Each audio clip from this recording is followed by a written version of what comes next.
Hey guys, Matt here at Brewery. Happy Homebrew Wednesday. Got a few updates this week, so we'll get right into it. First, we're going to crack something open so we have something to enjoy while we're discussing. This is the Tipsy Smurf that Dennis and I collaborated on from Woodshed Brewing. We did this right before I went to Disney, so it would have been like the February time frame. I think it was February, like the second week of February that we brewed this. This is the blueberry sour, so we call it a Tipsy Smurf. And well, we'll get into that in a minute. But the keg was about to empty, and I had realized that, so I figured I'd empty out the keg, make room in the kegerator for the DKN. So did a canning run the other day, and I realized I didn't have any left over, so I only got, I think, 4 cans out of this. So sending some of these out to folks. But I snagged one so I can actually do the side-by-side. That would have been really embarrassing if I didn't have mine to compare it with side-by-side. So let's go ahead and pour open Dennis's first. Got the Brew Tubers glass. It's probably not all going to fit in here, but that's okay. I love these big cans. They're nice pint size. Yeah. That looks awesome. And now I had this sitting in the fridge for a few hours, so let's see how my canning did. All right, got a good pop on it. First time canning, so we'll see how we did. Pretty excited about this.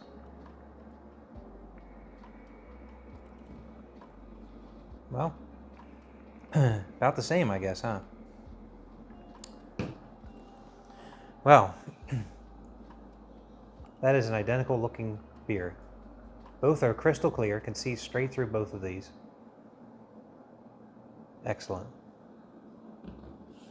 Let's go ahead and get a nose on the Tipsy Smurf from Woodshed Brewing. Oh yeah, get a nice, get a little bit of a sourness from the nose. Definitely getting that fruit. And you know, I think his pH was a bit higher than mine. I believe mine was 3.5. And I think his was like 3.6 or 3.7. So this is probably going to be a little bit less sour.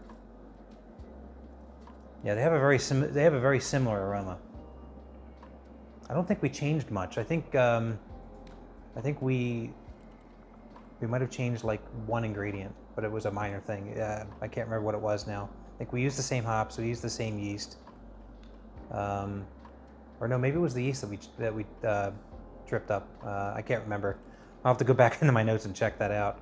But there's probably a slight difference. I do know the one difference that we had was when we were souring, I couldn't find the blueberry acai good belly, so I ended up using strawberry banana because that's what I can get my hands on. He used the blueberry one. So, but we don't think that would have done too much difference. I think that, matter of fact, that might have actually been the only difference. It was either that or the yeast. Dennis, you can help me on that one. I'm trying to remember what yeast you used. I used the Kvike Berserker on mine, and it went freaking nuts. It blew out twice on me, so it was very interesting. Let's go in for a taste. Cheers.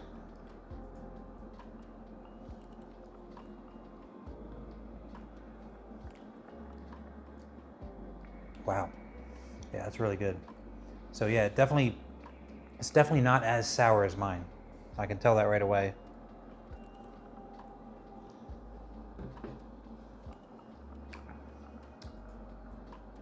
Man, they taste almost identical. The only difference is, when I taste these, his is just a little bit less sour than mine, and we expected that because his had a higher, like a point or two higher pH.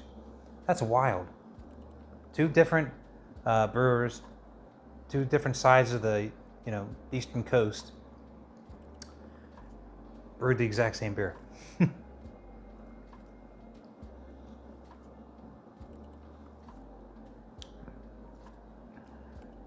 Yeah, his is just a little bit more neutral. They're both sour, but his is just ever so slightly less so.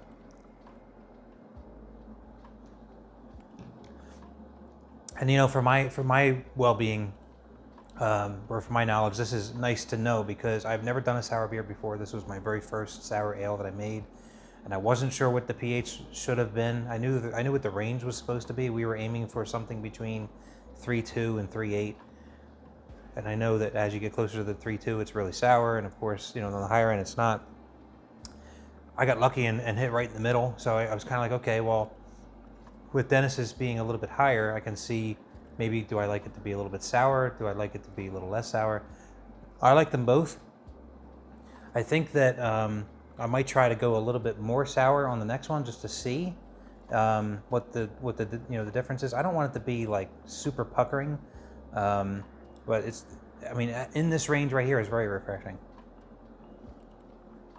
It's really nice. It gives you just a little bit on the sides of the cheeks, and that's perfect. It's really nice. All right, so a couple things. I got a beer mail today from main brew guy Gary, Tap Out Brewing. He sent me, looks like he sent me his collab from Peer View. That's Josh. Collab Mexican Lager. He sent me a Headspace and Timing, which is an IPL. And then he sent me this one, which I'll review in a separate video. This is the Smooth Assassin. This is the collaboration that him and I did with the Harlequin hops, you know, back in March. So I have mine. I've been drinking on it. It's real nice. So I'm looking forward to checking that out and seeing the differences there. I went to the homebrew store. We have a homebrew store that moved. They're in a much bigger facility, and he's actually breaking down the wall and buying the shop next to it, and actually going to do like a brewery as well, and serve there. So it's really cool. He's going to do wine glasses, everything. He's going to do the whole 9 yards. Really, you know, going full into it. Well, he just literally moved there last week, and I think they're doing the grand opening the end of this month, but they're open for business. So I went over and checked it out. And I didn't really need anything, but I figured I'd just kind of peruse around and see. I picked up some bibs and bobs, things that, you know, that I thought would be useful. And I'll tell you, I didn't even know these existed, but I've had these. I had these 1 gallon jugs. I'm going to be using these for the small batches when I go to mess around with that beer machine. Hopefully I'll get into that soon. But I've been putting like, I have like a cork that I would put on the top of this that's drilled that I might use for an airlock, but I only had one of those. Or I would put like those foam stoppers in there that I would normally use for the flasks for a yeast starter. But I didn't know that these existed, so mind blown there. It's a cap that's designed for this lid, for you to put the airlock in. I actually don't have the airlock. It's over there somewhere. I got a whole bin of them, but that's cool. So I could screw that on. I bought a few of them so I can use them on all my jugs. I also bought some caps because I always lose caps. So they're always nice to have, you know, to seal that when it's not in use. So that was pretty cool. Also picked up some more PBW over there. So shout out to 5 Star. Got a nice big one this time because that little one is not going to last very long. So this is a 4-pounder. I'm looking into getting those tablets too that I've been seeing all you guys review. I really want to check those out.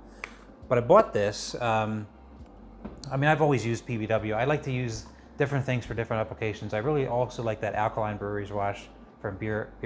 What is it? Craftmeister, I think it's called, or Beermeister. That does really good too. PBW seems to me to do really well in warmer water, whereas the alkaline breweries wash works in any situation and it seems to dissolve a little quicker. So I'll mix and match. I'll use different cleaners for different purposes. I like to bounce back and forth. But I definitely want to support the guys over at 5 Star because they make a quality product. I want to show you guys. This used to be brown. I soaked it in PBW for 24 hours and it is now brand spanking new. It looks just like the day I bought it. That's awesome. So huge shout out to 5 Star, quality product. I didn't have to do anything. I put 4 gallons in a bucket, just enough to submerge this. I put the recommended amount of the powder in there, mixed it up, walked away from it, and the next day, done. I just rinsed it off. Unfreaking real. I'm sure other cleaners are just, you know, are great too, but I just wanted to plug those guys because that's really cool. I never thought to do that before. I cleaned the Hop Spider all the time, but I could never get the sort of dinginess out of it. It just always was, you know, after a few uses it gets discolored. I always cleaned it, always sanitized it, everything before I used it, so I had no issues there. But it was nice to get the color back. What else do I have here? Picked up another keg. I'm trying to cycle out my old kegs. I have a couple that have been around for a long time, and I'm probably going to I might donate them to the homebrew shop or sell them. I haven't decided, or just keep them around for a spare if I'm really hurting for space. But I bought one of these last year or the year before, and quality product over at Avengers and Homebrewing. So I picked up another one. So I'm gonna slowly start replacing the old ones that I have.